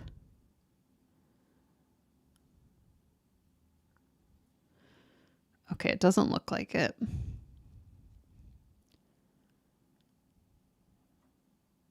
No, that was from last year. Okay. Anyway, sorry, that was just like a little bit of a side quest. Okay, so continuing on. Who is Freedom Queen Live for? You want to be famous for your work. You want high ticket buyers. You want to buy in. You want people to buy into your movement. So you want clout is what you want. Just become an influencer. You want people to be obsessed with you and to pay you lots of money. Like, no, thank you. You want a dream team that can help scale your company. You'd love to have an affiliate army that is working alongside you. You want to do an internet takeover with your content. Honestly, this is the funniest part to me about any of these coaches, especially the ones like, I don't know if any of you were here when I did the stream about the woman that like teaches you how to be famous. It's like none of you are famous outside of the coaching bubble. Like I have many friends who own businesses online, in real life, people who don't own businesses. They don't know who you are. I could say your name and they would be like, who the fuck is that? There are people that get sent to me. You know, I obviously have my form linked in the description of every single one of my videos where you can submit content to me. 99% of the time, I don't know the people whose content you're sending me. And it's like, I don't know who Jane Doe is. I didn't know she was famous. She's only famous in her bubble of the internet. Like, so interesting to me that all these people use this thing of like, you want to be known worldwide. You want to be famous. You want to be featured on billboards. You want to take over the internet. It's like, you're not even doing that. Nobody outside of this cult is going to know who you are. I hate to break it to you.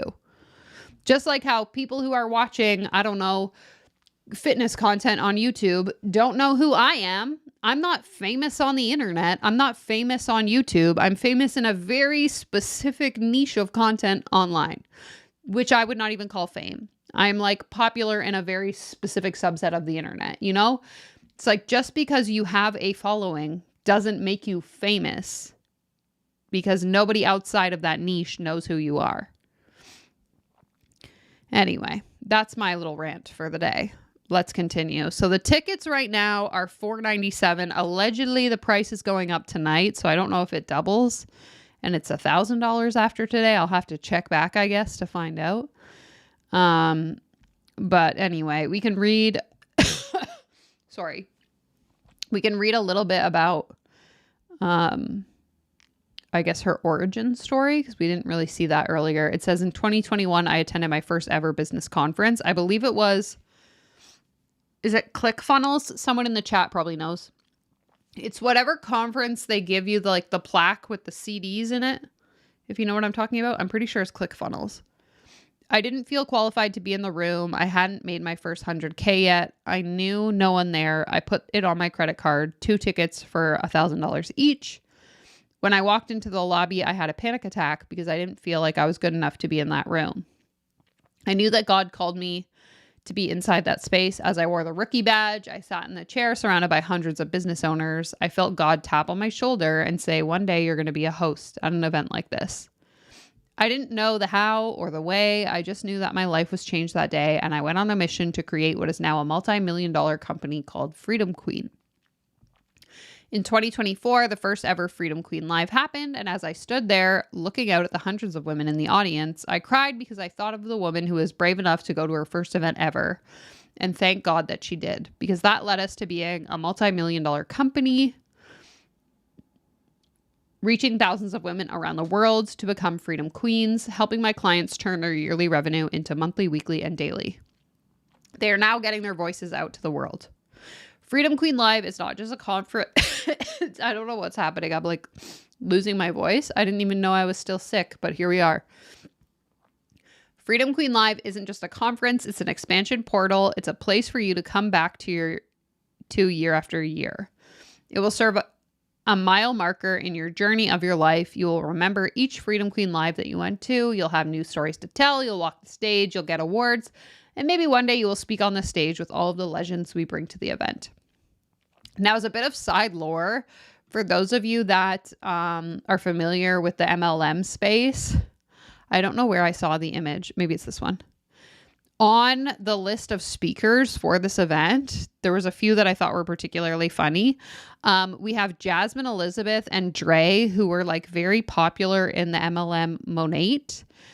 And then later, I believe they switched to Q Sciences, and then they also did whatever the crypto one was. But like very, very infamous in the like online grifting space. I know I've done a couple videos on Jasmine in particular, where she's like teaching people how to get rich. Now she does like digital marketing, I believe.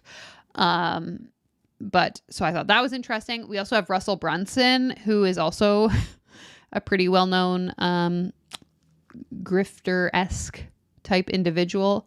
But those two in particular really stuck out to me because I was like, wait a minute. This is like the ultimate crossover of MLM and coaching. Yeah, Monica says, oh my God. I figured you would be familiar with who they are. But I thought that was quite funny. Anyway, then the sales page just has like FAQs. There's no refunds. You can't buy tickets the day of. It's all just kind of, you know, exactly what you would expect. Check off all the boxes of every scammy thing we've ever listened to ever on this channel. And there's that. So that puts us at, it's 5:30 now. I found this podcast episode I thought we could listen to if people are interested. You can let me know in the chat. This isn't necessarily related to her conference per se, but I thought maybe this would give us a little peek into what kind of content she's putting out at these conferences, as this particular episode is titled $223,000 in new sales in 30 hours, the positioning and psychology. So maybe just drop a yes in the chat or a no. If you would like to listen to this episode, we have time, so we can.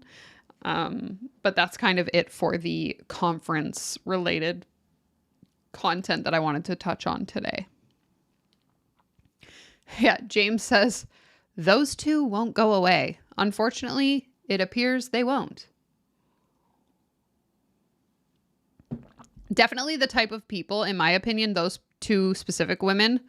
So for those of you that don't know, they had quite a bit of success in the multi-level marketing company Monet, where they were like at the top and they had recruited a bunch of people. They were making a lot of money.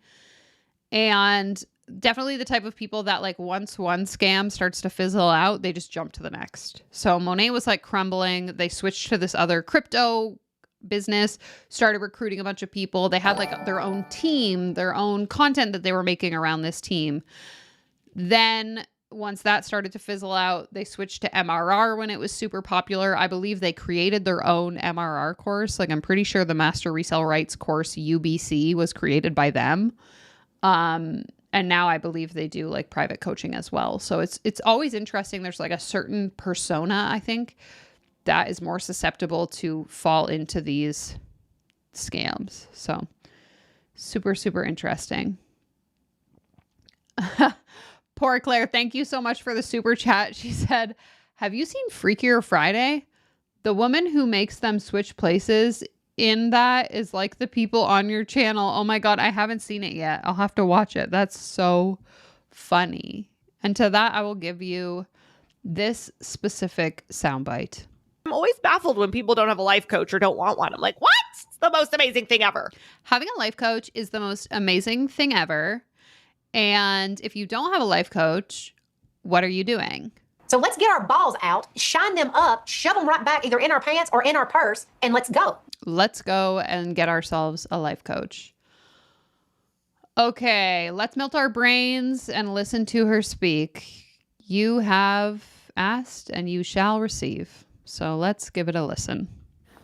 Welcome back, Freedom Queen, to the podcast. In this audio, I'm going to be teaching you, mentoring you on $223,000 in sales, new sales, in the span of 30 hours. And I'm going to be covering how to sell out your 2026 masterminds or the year ahead, how to do ascension and retention sales, and how to sell all while using Stripe links, where less is actually more. People want to pay you more by you actually giving them less and using your brand to sell for you.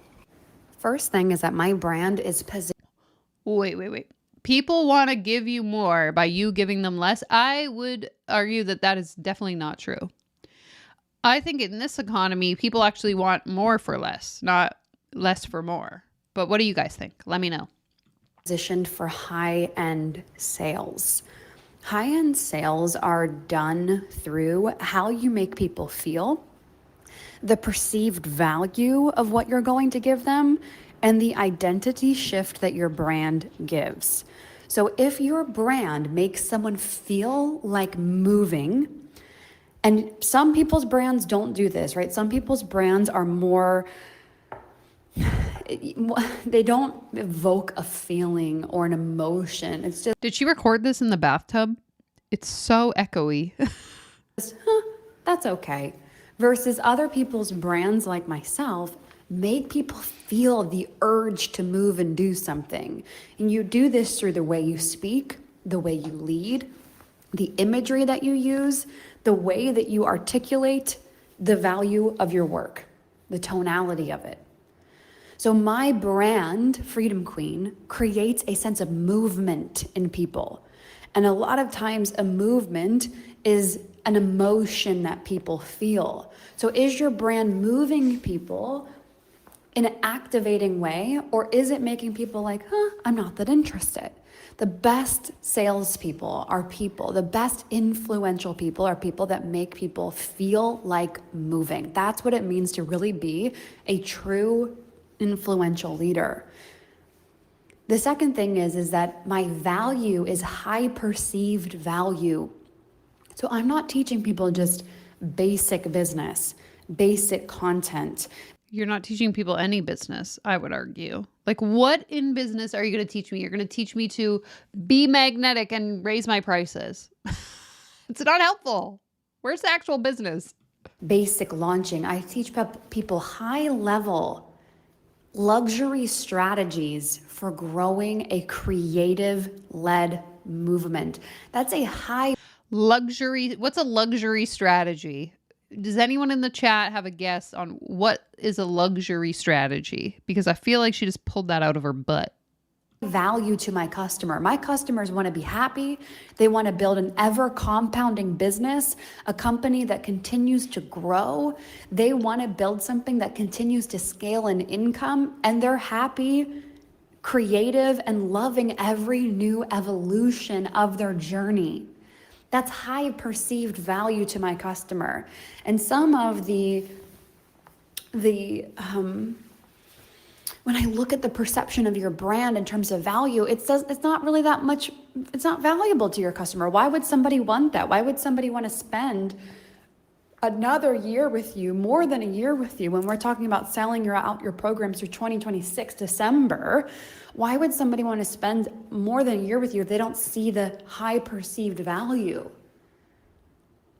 And then the third piece of this is the identity shift. So people sell access, I sell identity. This is who you're going to become by associating with the Freedom Queen movement. Yeah, buy my stuff so that you can post about it on Instagram, because when you associate yourself with me, I'm basically like the popular girl of coaching. So if you are associated with me, people will want to buy from you. Do I have evidence to back that up? No, but I would like your money. So if you just believe what I'm telling you so that I can make money, I don't really care if it actually works or not. You say, yes, I'm in. Here's what it does for your brain. What does that associate inside of people's brains? Are they thinking, I'm going to be amazing, I'm going to be on fire, I'm going to be happy, I'm going to be energized? Or are they thinking, this is not going to be that magical, right? When people sign up for my programs, they associate with magic, happiness, energy, income, joy, woman on fire. That's what they feel when they associate with Freedom Queen. So these three pieces allow for higher ticket sales to happen more frequently in your brand. So what's the first one? Feeling. How do you make your customers feel? 2, what's the perceived value for your customers? And 3, what is the identity shift that your brand moves people to? This has allowed for what I'm going to teach you next to happen so easily. It's so much easier for me to sell high ticket than other people because I've done that front work first. The second thing is that I'm always selling. You are always selling to your customers. You're always influencing people. You're either influencing them to buy more from you or buy less from you. And people, when they interact with you, they immediately decide how much they're going to pay you based on those 3 things that I just talked about before. And because I'm always selling to my current customers and new customers, that means that I always have high ticket offers coming in. Now, for the context of this podcast training, $223,000 in new sales in 30 hours came from retention, an ascension, and a new high ticket offer that I sold via a Stripe link. Retention and ascension, baby. Hashtag retention ascension 2026. That's the vibe, the energy that we're bringing into the new year. Retention and ascension. And word salad. Lots of it. Extra dressing. Thank you. So the first thing is that you can go to your current customers right now and say to them, you have a special offer for them to join when they join your 2026 masterminds, right? So whether it's private or a mastermind, doesn't matter. Go to your current customers and say, I have a special offer for you when you join. Now, it doesn't have to be outrageous. Do something that is a match for your brand that makes sense for them when they sign up through the end of 2026, and sell it live to your group. So I do this very organically on a mastermind call or in the mastermind Telegram chat. I simply offer them the opportunity and people say yes to it because I am an influential leader, right? Somebody that is ever growing, someone that evokes the feeling of wanting to move. I have high value, high results, high testimonials, high proof, high evidence of the value. Okay, where is it? You talk about all these things that I could create or the things that you offer, but you never show any tangible examples. Guys, I am working on, what content I'm going to talk about in the 12 days of Coachmas, which is coming up in a couple weeks. And last year I did a video that I'm going to duplicate this year, which is basically like my predictions for the coaching industry as we move into 2026. And so as part of that video, same as I did last year, I posted on Threads today asking people for, what their predictions are for coaching as we move into the new year. And an interesting thing that came up in the comments on that thread was this concept of the customer being smarter and the customer asking more questions and expecting tangible answers and results. No more fluffy pages and pages of testimonials that tell me, I made $1 kajillion in 30 seconds and, Bridget here helped me do that. People want actual analytics. They want real responses to questions. And so my question for her is like, where is the proof? You talk about having all these things and providing all these things, but you don't provide any real life examples beyond just words that sound good. So very, very curious to see are you ever going to tell me what it is you actually do, or you're just going to continue to sell air and hope that people keep buying? So it's a no-brainer for people. When those pieces are missing, people don't move. So go to your current mastermind people and our private clients or group program or micro offer and ask them to continue to enroll in working with you. When you're pre-selling programs that are a long time out, meaning they don't start till January, you need to be able to future cast a vision for people of where they're going in 2026. So it's not just like hire me because you want to stay with me, right? That's selling through access. I sell through identity shifts. That's what really moves people. So where are they going? What's the next evolution of them? Where are they taking their businesses, their health, their relationships? Where are they taking them to? And speak to the future version of them of what they're going to create.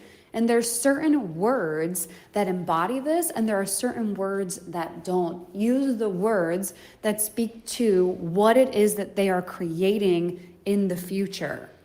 People that enroll with people that are through, let's say, 1.5 years, 2 years later, are people that are leaders, people that are ever growing on the next phase of their expansion. Something that I'll be teaching so much at Freedom Queen Live this year is for the woman that's already successful. She's already known, she already makes great money, but how do you compound that? How do you be the leader that year 4, year 5, year 6, year 7, you're still growing and compounding in your company in the depth and value that your brand brings to the marketplace? How do you continue that? What most people do is they're good in the beginning, or they're good somewhere in the middle, but they're not good again and again. And this is great for the context of what we're talking about. I'm so lost. Guys, what is she saying? They're good in the middle, and they're good in the good, and they're not good, and then they are good. And the good is good only if the good gets gooder. And to be good, you have to find the good who's doing good to do the good. Okay, guys? Make sure you write that one down, because this is really groundbreaking stuff.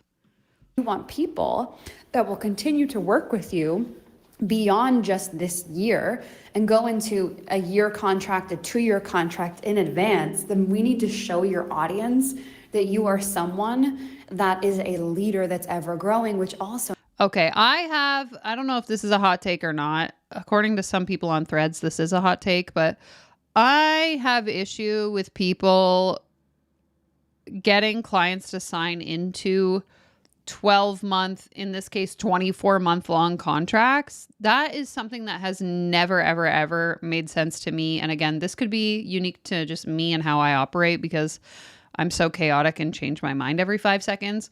But I cannot imagine paying someone for mentorship for the next 6 months, let alone 12 months, let alone 24 months, solely because I do not know what I'm going to be doing in 6 months. I don't know what I'm going to be doing a year from now. I don't know what I'm going to be doing 2 years from now.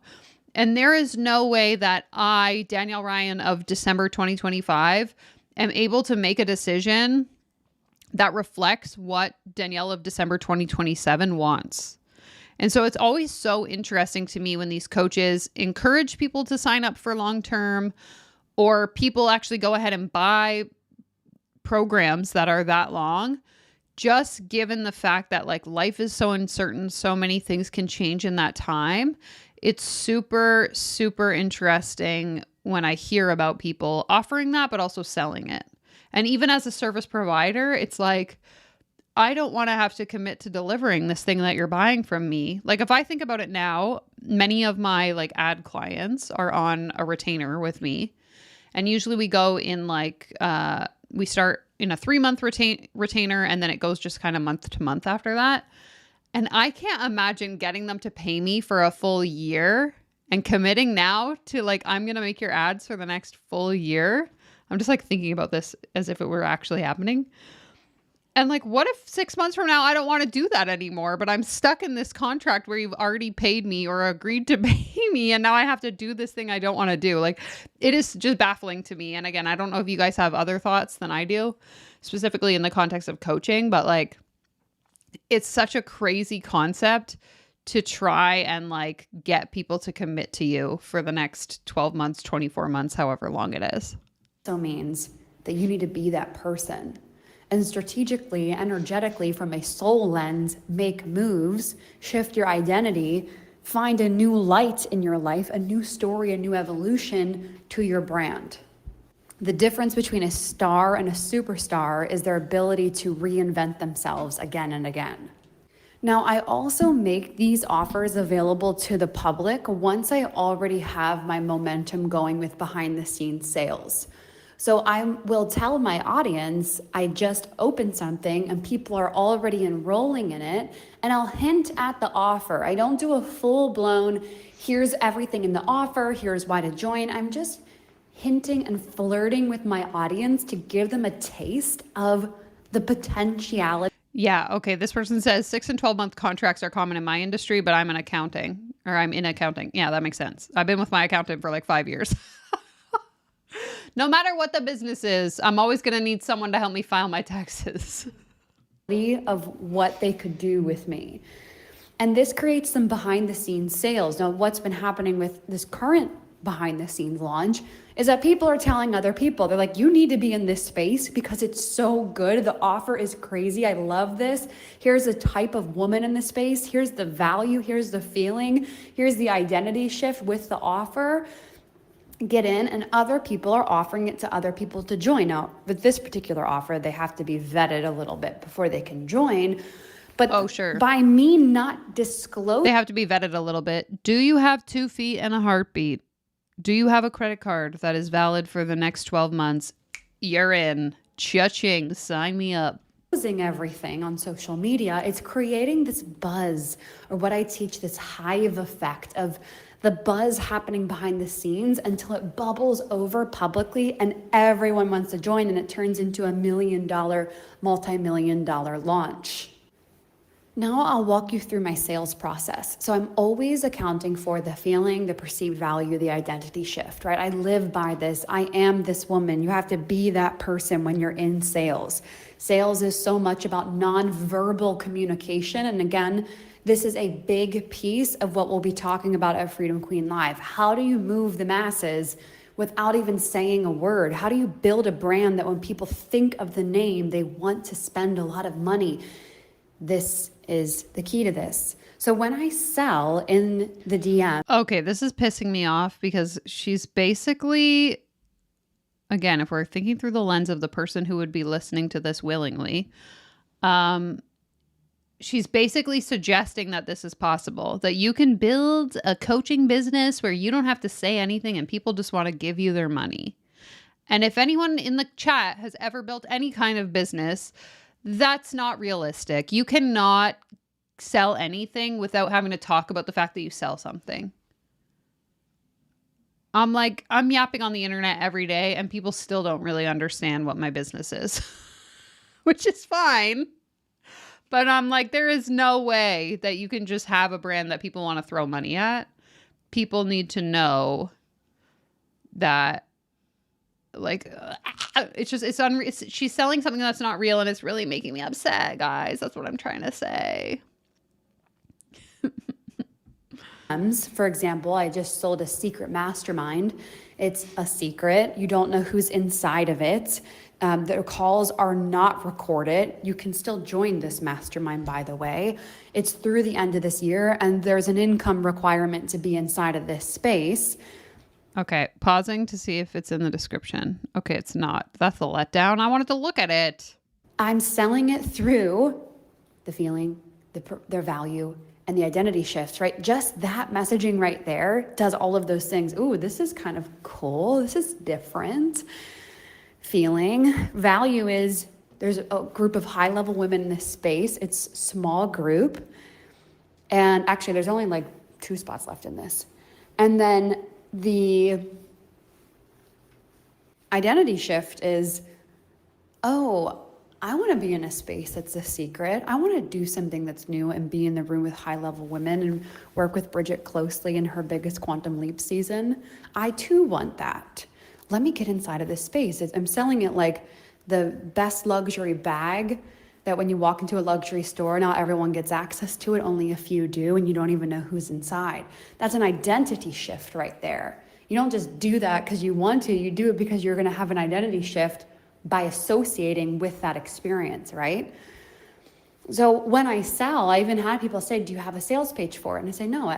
Marie's asking, is that not a scam? This is like a next level scam, allegedly, in my opinion.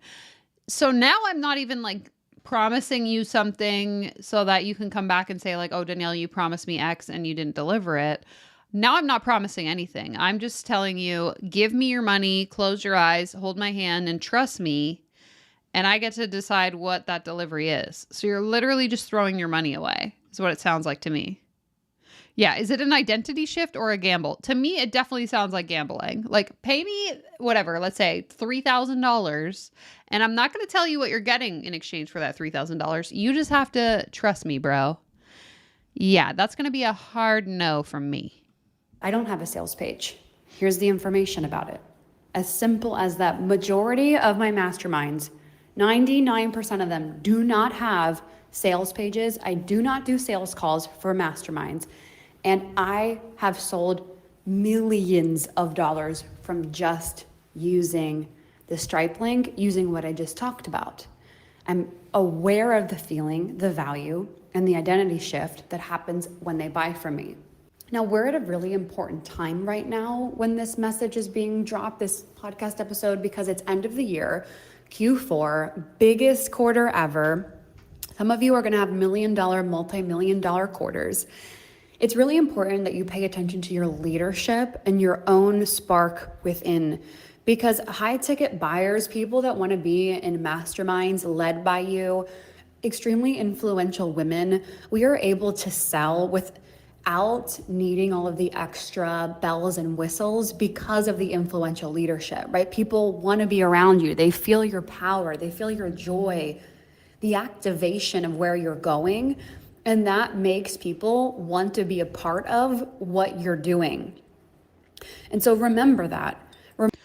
Okay, pausing to answer this question. This question says, do you not think people need identity shifting to be successful? For sure. I talk about that in length on this channel. I think that there is definitely something to be said about self-belief, working through, we were talking about this earlier on the stream, imposter syndrome, understanding your skill set, your value, what you offer the world.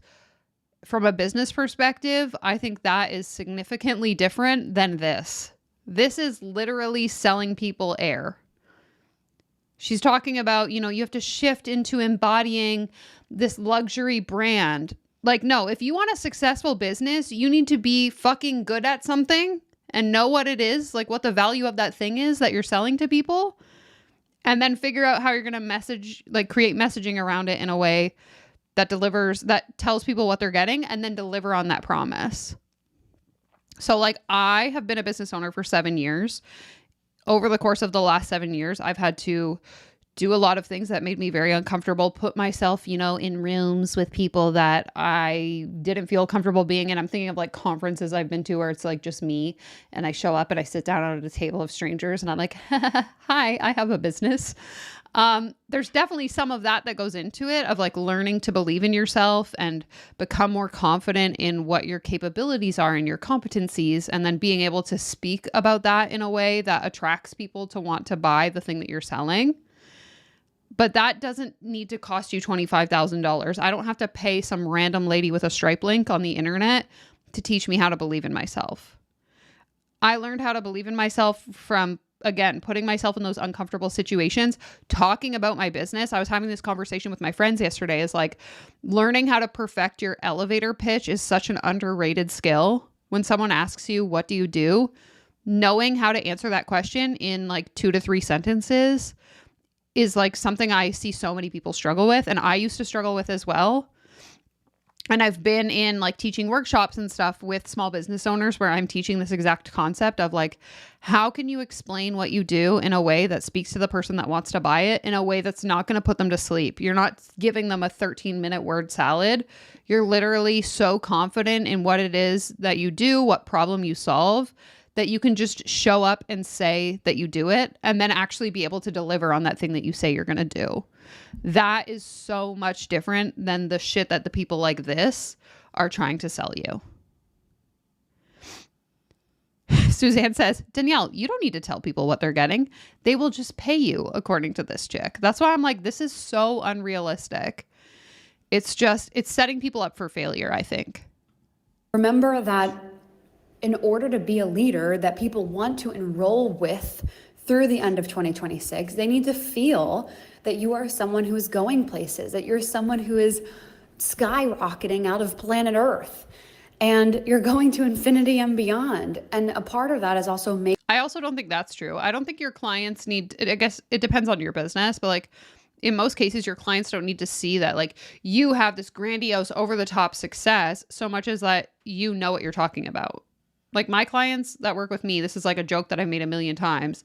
I've never had to share with someone, you know, my annual business revenue because my clients don't care. What my clients care about is that like I am competent at my job and I'm able to deliver results. And so I can share with them past campaigns I've worked on, the analytics behind those campaigns that prove that I know what I'm talking about, versus me being like, I generated $8 kajillion. Like, no one cares. No one cares if you are famous. They want to know that you can solve the problem that they want help with.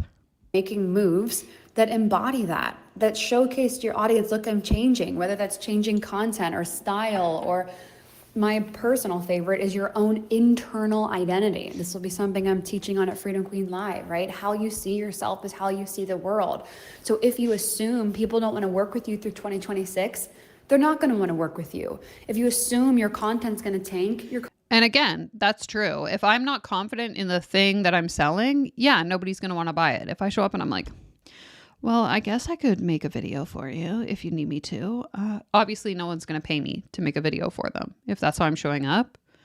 But I really don't believe, again, this is alleged in my opinion, I don't believe that paying this woman is going to change that. I think there's other internal work that you need to do. Perhaps therapy would be a good choice. Content's going to tank.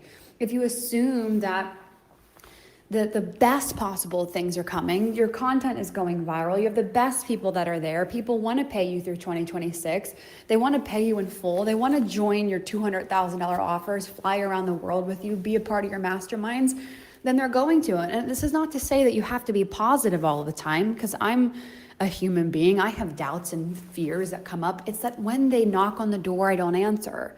I don't give in to them. I don't listen to them.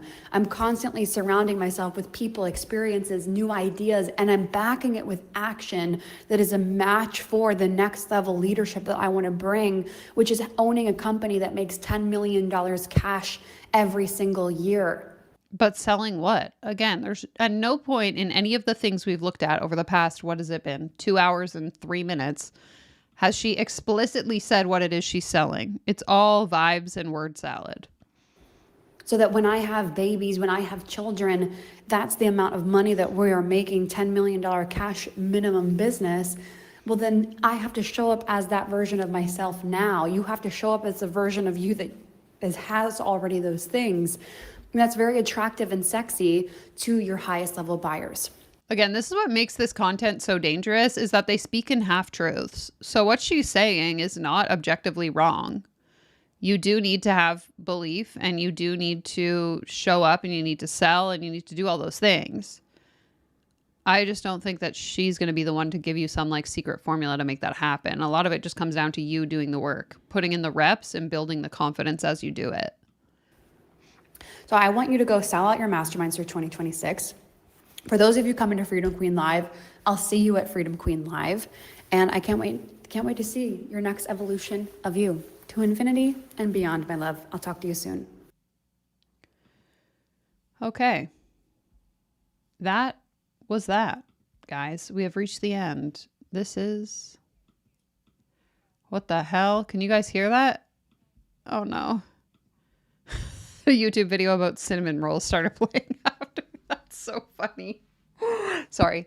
Anyway, that ends our Freedom Queen Live saga.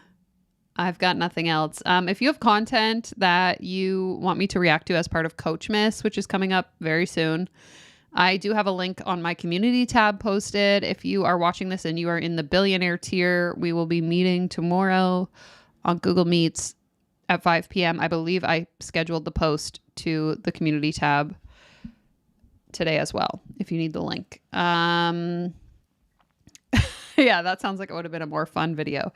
Next week, we're going to be learning how to make cinnamon rolls. So be sure to tune in for that.